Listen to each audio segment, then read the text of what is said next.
एक बार की बात है, राजा उत्तानपाद थे और उनकी दो रानियां थीं। एक रानी का नाम सुनीति और दूसरी रानी का नाम सुरुचि था। सुनीति बड़ी रानी और सुरुचि छोटी रानी थी। रानी सुनीति के पुत्र का नाम ध्रुव और रानी सुरुचि के पुत्र का नाम उत्तम था। राजा उत्तानपाद का रुझान छोटी रानी सुरुचि की तरफ जाता था, क्योंकि वो दिखने में काफ़ी सुंदर थी। लेकिन रानी सुरुचि अपनी सुंदरता पर काफ़ी घमंड करती थी। वहीं बड़ी रानी सुनीति का स्वभाव सुरुचि से बिल्कुल अलग था। रानी सुनीति काफ़ी शांत और समझदार स्वभाव की थी।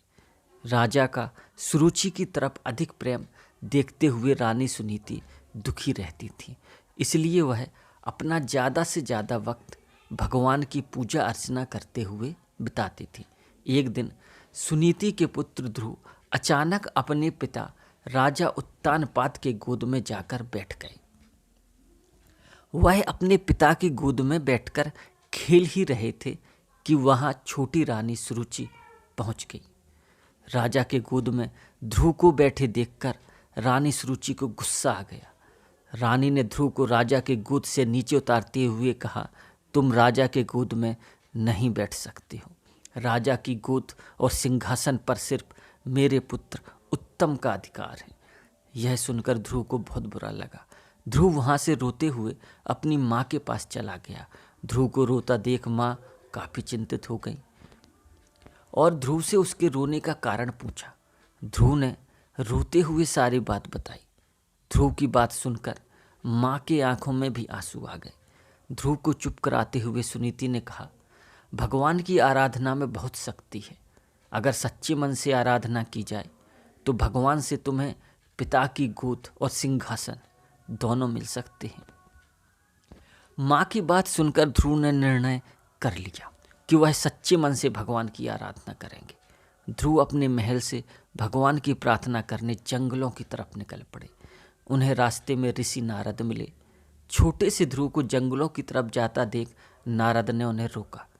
नारद ने उनसे पूछा, तुम जंगलों की तरफ क्यों जा रहे हो? ध्रुव ने बताया कि वो भगवान का ध्यान करने जा रहे हैं। ध्रुव की बात सुनकर नारद ने उन्हें समझाकर राजमहल वापस भेजने की कोशिश की, लेकिन ध्रुव ने उनकी एक ना सुनी। ध्रुव के निर्णय के कारण नारद ने उन्हें ओम नमो भगवते वासुदेवाय मंत्र का जाप करने को कहा। इसके बाद ध्रुव जंगल में जाकर इस मंत्र का जाप करने लगे।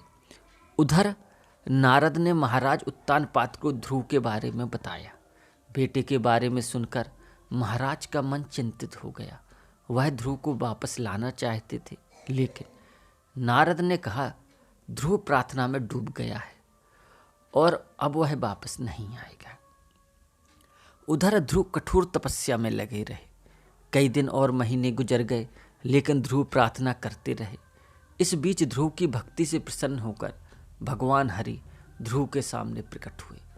भगवान हरि ने ध्रुव को वरदान देते हुए कहा, तुम्हारी तपस्या से हम बहुत प्रसन्न हैं। तुम्हें राज सुख मिलेगा, साथ ही तुम्हारा नाम और तुम्हारी भक्ति हमेशा के लिए जानी जाएगी। यह कहकर भगवान ने ध्रुव को राजमहल की तरफ भेज दिया।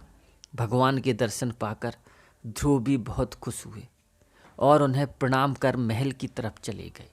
बेटे को महल वापस आते देख राजा खुश हो गए और उनको अपना पूरा राज्य सौंप दिया। भगवान हरि के वरदान से भक्त ध्रुव का नाम अमर हो गया और आज भी उन्हें आसमान में सबसे ज़्यादा चमकने वाले तारे ध्रुव तारे के नाम से याद किया जाता है।